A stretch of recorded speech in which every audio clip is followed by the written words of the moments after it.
Hello! Atin na nito, ang tagal-tagal kong hindi nakapag-vlog, medyo busy lang at saka nagkasakit. So, nandito kami ngayon sa Mooloolaba Beach, bago magkabagyo. So, dumalo kami dito. In Mooloolaba is the northern part of Queensland. So, maganda rin ang beach dito. This is a family-oriented beach. Kaya makita mo, ang daming mga nagsisipuntahan dito, lalo na pag bakasyon.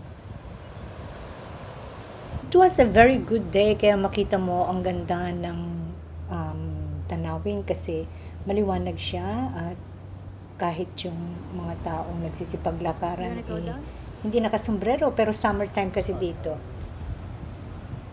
Bababa kami para mas lalo namin makita yung beach. Alam mo, sayang itong beach na to kasi yung harapan niya is toilet. Siguro babaguhin yan kasi ang ganda-ganda ng place. Tapos toilet lang na tatakpan yung view.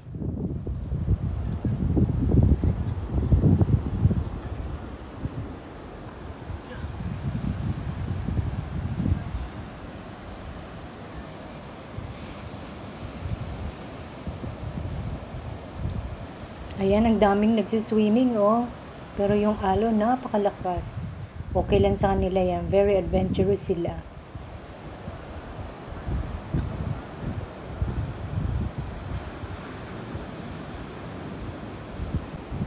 So, ito, naupo muna kami sa isang lugar para magtingin-tingin ng mga taong naglalakad at saka ng beach din. May napansin kami yung nasa green, yung surfer, lubog-litaw siya, pero nakakatuwa, hindi siya natatakot. Meron lang siyang, hindi ko alam kung surfer's board ba yun or something, parang hoverboard.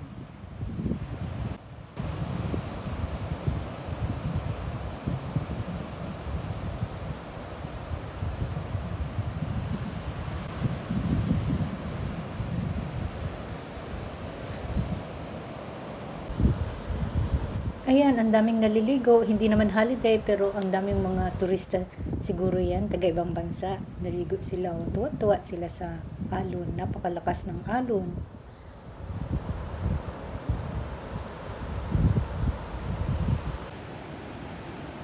Ayan, may makikita kang Asian. Bakit? Nakapayong siya. O, diba? Malalaman mo talaga na merong Asian sa isang lugar pag nakapayong. Hindi naman nakakahiya ito. Ako nagpapayong din eh.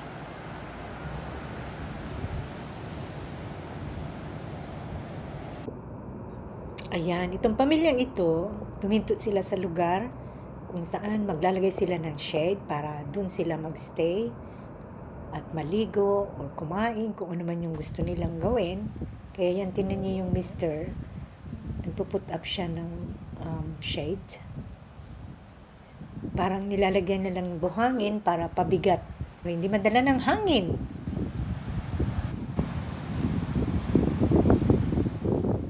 O yan, finish na. Pwede na silang maupo at mag-relax. Nakita din namin ang ibon na ito. Tingnan nyo. Nandyan lang siya, ali-aligid. Pero gusto niyang manghuli ng isda para pagkain niya. Ang galing nga nila, oh. Tingnan mo, oh. Alam nila kung yun na. May nakuha yata siya. Oh, I think he got one. Since hapon na, nagbiyahe na kami pauwi. Pero bago kami makarating ng bahay, nagpunta kami sa isang lugar, restaurant na malapit lang sa amin, 30 minutes. Dinner kami dito. Napakalaking lugar nito at ang ganda. Pwede kang mag-party, pwede kayong, hindi naman party, yun lang mag-dinner lang kung sama-sama ng mga kaibigan at saka family. Dito, minsan nagko-concert yung mga artist, singer sa ibang bansa. Actually, yung The Course, nag-concert sila dito kasi ang laki ng lugar. Diyan lang sila nagko-concert sa labas, outdoor. Yan lang. Ganun lang kasimple ang concert dito. Ang tawag sa lugar nito ay Sandstone Point sa Bribie Island. Yeah, there were concerts here before. Do you wanna walk, huh? Oh, just go down here, right? Let's go. See the jetty straight ahead?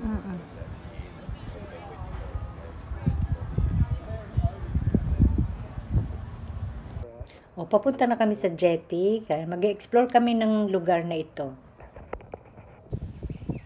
Ito yung another extension ng restaurant. Ang tawag ay Oyster. Oyster Shed. Parang ganun. So, ayan. Merong pwede kang kumain sa labas. May mga tables. Mga payong. So, ganun talaga karami ang pumupuntang tao dito. Lalo na pagka may event.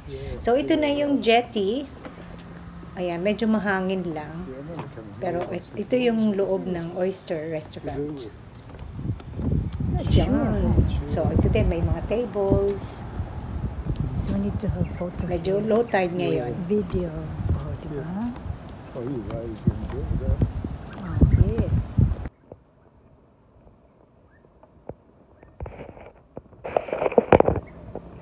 So you put it up there. So we know it's there.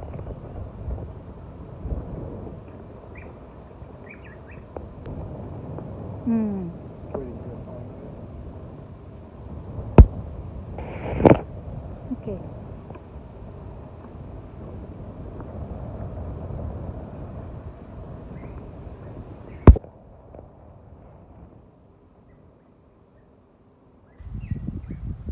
Yung malaking building na yan, yan yung pinuntahan natin. O, dyan tayo nang galing. Yan yung restaurant, Sandstone Point. Babalik tayo dyan. So, ito na nga. Nag-dinner na kami. Yan yung food. Napakasimple lang. Gusto namin ng salad at saka pizza. Yun lang in-order namin. Busog na kami. O, at saka yan, may mga bulaklak din sila. Pero artificial lang. Pero nakakadagdag ng magandang ambience sa isang lugar pag merong mga bulaklak. Kahit artificial siya. O, diba? So, ngayon, after namin kumain, lumabas ulit kami para makita namin ang itsura paggabi. So, maganda naman siya dahil punong-puno ng lights. Oh, di ba? Lalo na siguro kung Christmas, maganda dito. Ang ganda din ng panahon. Oh, ayan, ang ganda, no? Marami lang kasing ibon minsan. Okay, let's go to Gold Coast, the south side of Queensland. Ay, andito na naman kami sa Gold Coast. So, magpapahinga ulit after, was that 1 month? After a month? Yeah. So, ito na naman kami ngayon. Titingnan natin yung beach na naapektuhan ng bagyo. Medyo umiba ang itsura niya. Tingnan natin. Medyo malayo yung na-stayhan naming hotel. Kaya magta-tram kami. Hindi naman ganun kalayo masyado. Ito na yung tram! Takbo!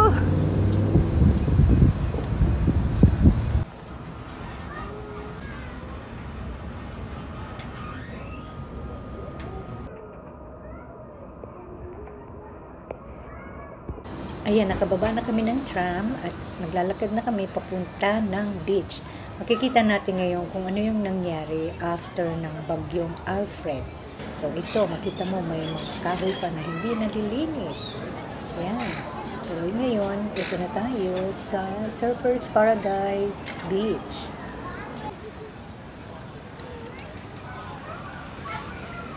Ayan, excited na kami kung ano yung itsura ng beach. Wow, look at that. Grabe. Yeah. So ito na yung naging effect nung bagyo. Grabe yung nag-high tide na halos yung tubig ay pumasok ng malapit dito sa may mga buildings. Pero ito yung kinagisnan na hanggang ngayon. Ewan ko kung anong gagawin ng government. Grabe, para siyang bangin. Tingnan nyo. Wow. Look at that. So, ganun kalalim. Ganun grabe ang impact. Oh. Grabe, oh.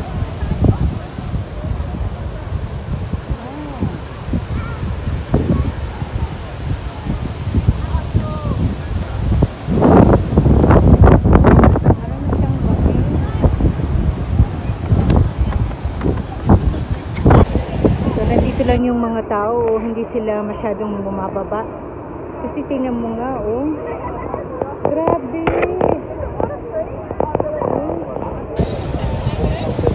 Kapalungkot. Hindi namin alam kung anong gagawin dito. Dati kasi patag na patag yan, so hindi ka na mahirapan pumunta sa water. Gusto ko pa naman maglakad dito bukas ng umaga. Ewan ko kung okay din naman kung maglakad dito. Nakakalungkot lang, grabe. Wow.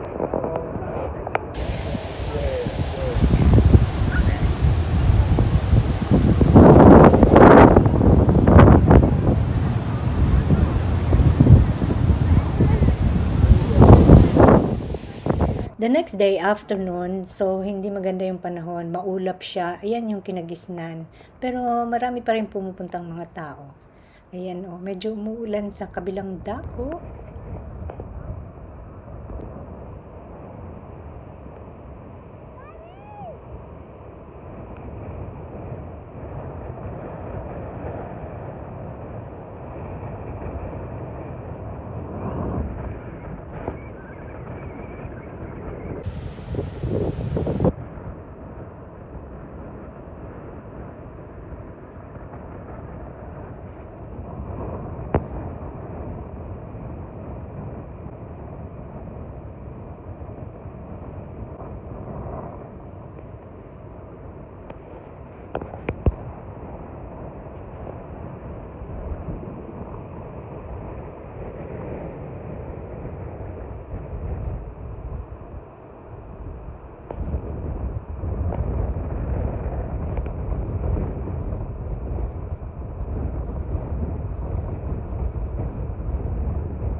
Ayan, medyo masama na talaga ang panahon kaya kailangan namin umalis na sa lugar na ito at pumunta kami sa isang lugar kung saan kami kakain dahil alam nyo, it's our 22nd year wedding anniversary. So, kain lang kami ng konti kasi hindi naman kami ganun kalakas kumain. So, pumunta kami dito sa restaurant na ito ng Hugs Bread. Masarap din ang pagkain.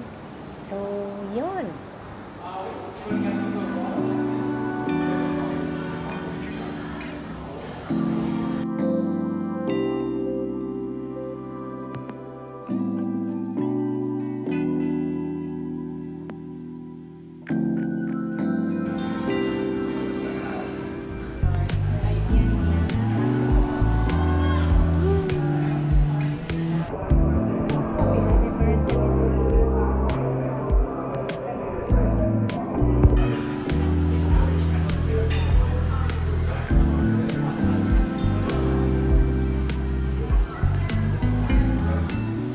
Kami ngayon sa ibang Burling Heads.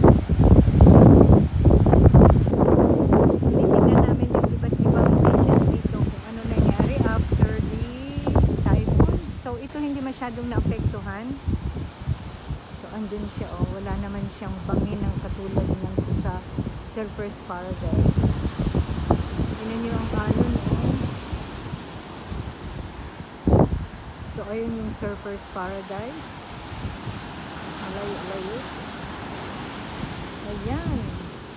So, hindi siya masyadong sunny.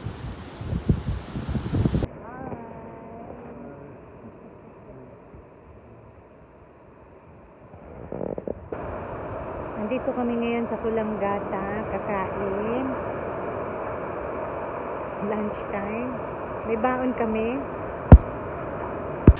So, ito yung view namin habang kami ay kumakain. O, di ba? Nakaupo lang kami sa batuhan. Kagaya niyan. So, yan ang lunch namin. Bread. Mamaya yung salad.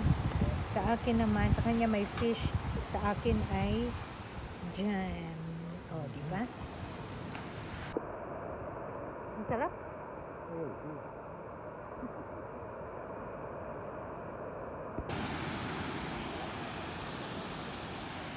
Kita namin dito yung Surfers Paradise. Ayun, maulap lang. Yan. Ang daming nagsisurf, oh.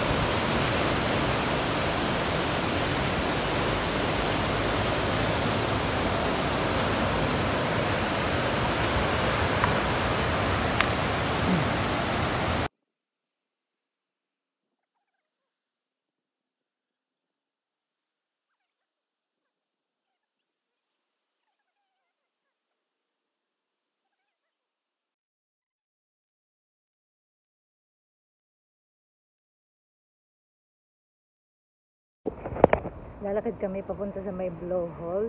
Tingnan natin. Ang gandang tingnan. Pero, a bit dangerous.